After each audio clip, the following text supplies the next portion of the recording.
Pangalawa ho na right na pag-uusapan naman natin ay yung right to be free from involuntary contribution except those approved by their organizations and or societies. Yung right to be free from involuntary contribution, yan po more or less 3 laws na nag-govern or relevant to contributions from students. Ano itong mga batas na ito? Ito po yung RA 5546, Section 9.9, Batas Pambansa 232, and Section 46, Item 11, Chapter 7, Book 5 of Executive Order 292, otherwise known as Administrative Code of 1987. Yung Republic Act 5546, yung title niyan sa Section 3, an act prohibiting the sale of tickets and or collection of contributions for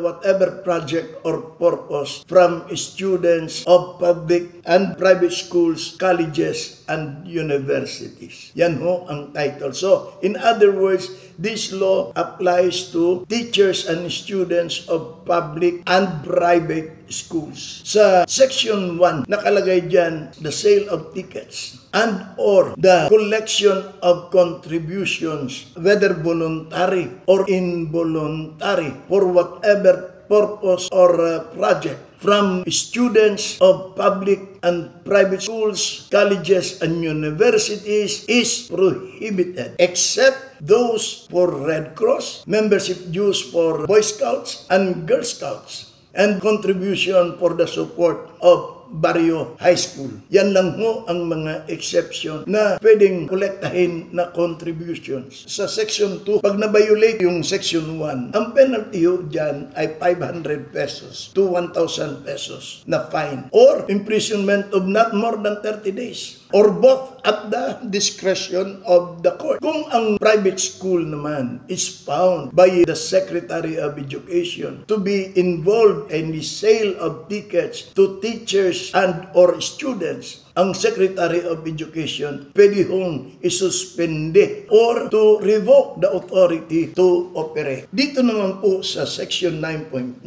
ng Batas Pambansa 232, in-enumerate ho yung mga rights ng students in the school. And one of these rights is the right to be free from involuntary contribution except those approved by their own organizations or societies. So, yung mga learner organizations, pwede ho mangolekta ng contributions. Bawa yung mga debating club, among themselves, they can collect contributions. Inaalaw ho yun ng batas na ito. At saka, impliedly ho, itong Section 9.9 allows voluntary contribution. Kaya pupunta tayo sa Section 46, Item 11 ng Chapter 7, Book 5 of Executive Order number 292, otherwise known as the Administrative Code of 1987. Ano ba ang sinasabi po dito? Yung mga employees in the civil service, yung mga civil service eligible ho, hindi ho pwede silang tanggalin o isuspende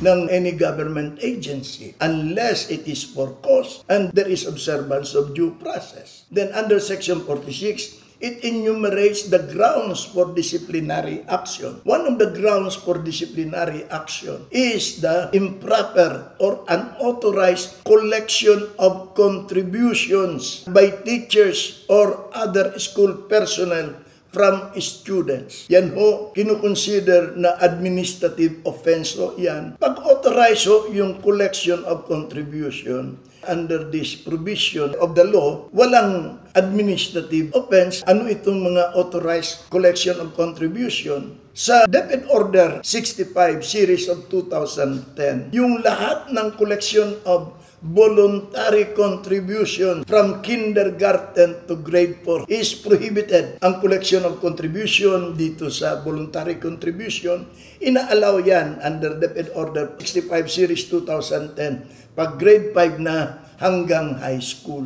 Pagpunta naman tayo dito sa DepEd Order number 13 Series of 2022, yung prohibition na from kindergarten to grade 4 walang collection of voluntary contribution. May amendment po dito na bawal mangolekta ng contributions maliban sa membership dues, membership fees sa Parents Teachers Association. Yun lang ho ang inalaw na pwedeng kolektahin sa mga kindergarten to grade 4. Grade 5 to senior high school, ang inaalaw ho dyan ng mga collection of contributions ay yung PTA membership dues, na yung Parents Teachers Association na membership dues. Yan ho ay ang magdidetermine ho dyan kung magkano mismo ang Board of Directors ng PTA na concurred in by the school head. At prohibited ho yung exorbitant amount. Kailangan ho reasonable amount lang. At saka itong voluntary contributions, including ito sa PTA, ang pwedeng mangolekta lang is the treasurer or duly authorized representative of PTA mandated to collect the contributions dun ho sa board resolution ho, ng Board of Directors. Kailangan mayroon hong board resolution kung sino ang pwede mangolekta kung hindi treasurer ang mangungolekta. At pagka mangolekta ng contribution, kailangan rin on the same day, yung para sa PTA, kailangan i-deposito kagad sa PTA account sa bangko. At kung hindi pa pwede yung araw na yun, the following day. Yung mga voluntary contributions na kinokolekta ng PTA upon request of other groups allowed to collect contributions, kailangan bibigay yung nakolekta nila on the same day to the treasurer of these groups or associations. Like for example, kung learner organization, kailangan sa treasurer ng learner organization ibibigay yung nakolekta na contribution on the same day. Ano pa yung mga pwedeng kolektahin? Yung sa Boy Scout na 50 pesos at saka sa Girl Scout na 50 pesos. Yung amount na voluntary contribution po na yan, yung sa DepEd Order 65 Series 2010 pa yan, pareho pa rin yung amount, hindi ho nag-increase. Yung school publications yung school organs. Pag elementary, ibig sabihin from grade 5 to grade 6, ang voluntary contribution po dyan ay 60 pesos. Pag high school po, it is 90 pesos. Yan rin ho yung panahon ng DepEd Order number 65, Series of 2010. Mayroon rin hong anti-TB na 5 piso. Yan rin ho ay the same amount stated in DepEd Order 65, Series of 2010. Ang wala ho lang ho dito sa mga voluntary contributions, itong sa learner organizations. Dito sa DepEd Order number 13, Series of 2022, nakalagay ho na one of the voluntary contributions is learner organization. Na nakalagay dito sa section 9.9, kahit na involuntary contribution, pwede ho kung it is approved by their own organization. Ang involuntary contribution, hindi nangangahulugan na persahan o yan or there is threat to the members. Yan po ay anuman yung kanilang contributions that they will agree upon, na yung may mga siguro mga penalty dun sa kanila na kung halimbawa kung hindi ka makabayad ng contribution, mayroong kaukulang penalty. Yan ho tinatawag na involuntary contribution.